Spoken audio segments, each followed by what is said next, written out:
Ассаламу алейкум, қадірменді көрермен. Біліп жер арнасына қош келдіңіздер. Жер шарында табиғаты таңғажайып, бірақ әлем картасында көп айтыла бермейтін елдер бар. Солардың бірі Қырғызстан. Таулармен көмкерілген бұл ел ғасырлар бойы көшпенді өркениеттің бір бөлігі болды. Бүгінде Қырғызстан Орталық Азиядағы тәуелсіз мемлекеттердің бірі. Оның тарихы, табиғаты және географиялық орны елдің дамуына зор ықпал етеді. Қазақстан, Қытай, Өзбекстан және Тәжікстанмен шектесетін бұл мемлекет маңызды өмірде орналасқан. Сондықтан оның дамуы көрші елдер ішінде назар аударарлық.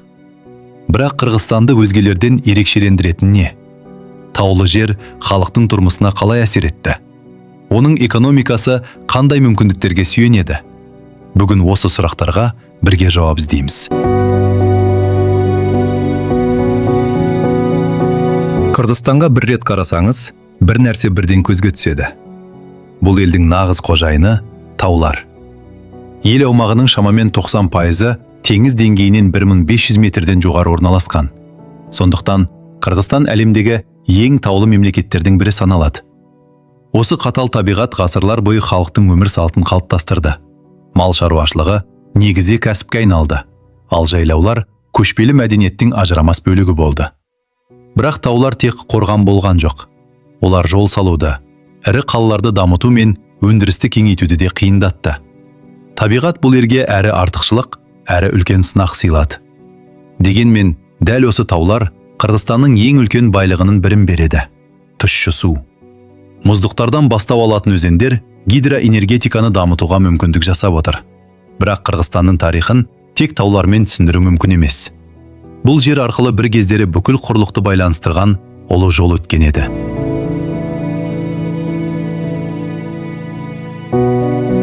Осы таулардың арасында 1000 жылдан астам уақыт бұрын әлемдегі ең маңызды сауда жолдарының бірі өткен еді.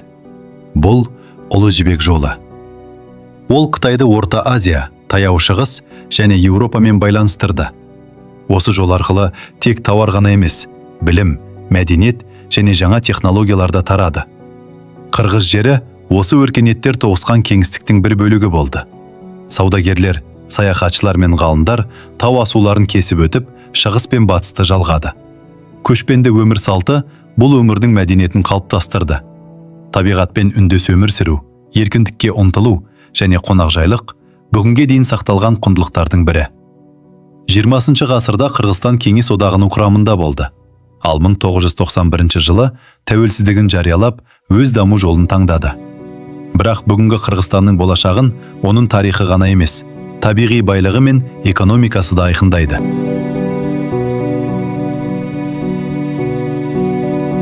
Қырғызстан табиғаты әдемі ғана емес, табиғи ресурстарға да бай. Соның ішінде ең маңыздысының бірі алтын. Елдегі ең ірі кен орындарының бірі Кумтөр. Ұзақ жылдар бойы бұл кеніш Қырғызстан экономикасында маңызды орын алып келеді және экспорттың елеулі бөлігін қамтамасыз етеді. Бірақ Қырғызстанның болашағын тек алтынмен байланыстыру дұрыс болмас еді. Бұл елдің тағы бір стратегиялық байлығы су. Таудан бастау алатын өзендер гидроэнергетиканы дамытуға үлкен мүмкіндік береді. Қырғызстан өндірген электр энергиясының басым бөлігі дәл осы су электр станцияларынан алынады.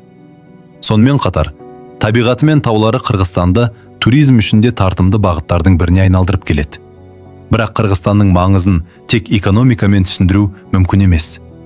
Оның географиялық орны бүкіл аймақ үшін ерекше мәнге ие. Қырғызстанның күші тек табиғатында емес. Оның географиялық орналасуы да ерекше маңызға ие. Ел Қазақстан, Қытай, Өзбекстан және Тәжікстанмен шектеседі. Сондықтан Қырғызстан арқылы өтетін көлік және сауда бағыттары бүкіл аймақ үшін маңызды. Соңғы жылдары Орталық Азия арқылы өтетін халықаралық көлік дәліздеріне қызығушылық артып келеді. Бұл өзгерістер Қырғызстан ішінде жаңа экономикалық мүмкіндіктер ашуы мүмкін. Қырғызстан көптеген халықаралық және өңірлік ұйымдарға қатысады. Ел көрші мемлекеттермен экономикалық және саяси ынтымақтастықты дамытуға ұмтылады. Алайда кез келген мемлекеттің болашағы ең алдымен оның өз азаматтарының біліміне, еңбегіне және жүргізілетін реформаларға байланысты.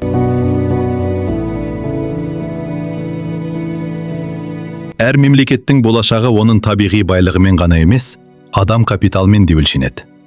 Қырғызстанда жастардың білімге, кәсіпкерлікке және жаңа технологияларға қызығушылығы артып келеді.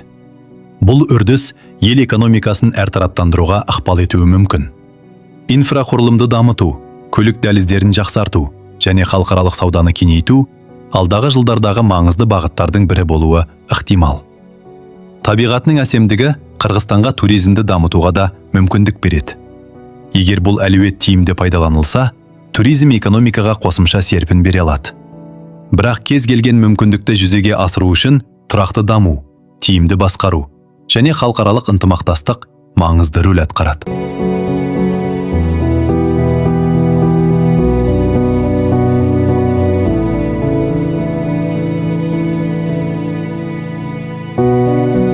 Қырғызстан жай ғана орталық Азиядағы тағы бір мемлекет емес.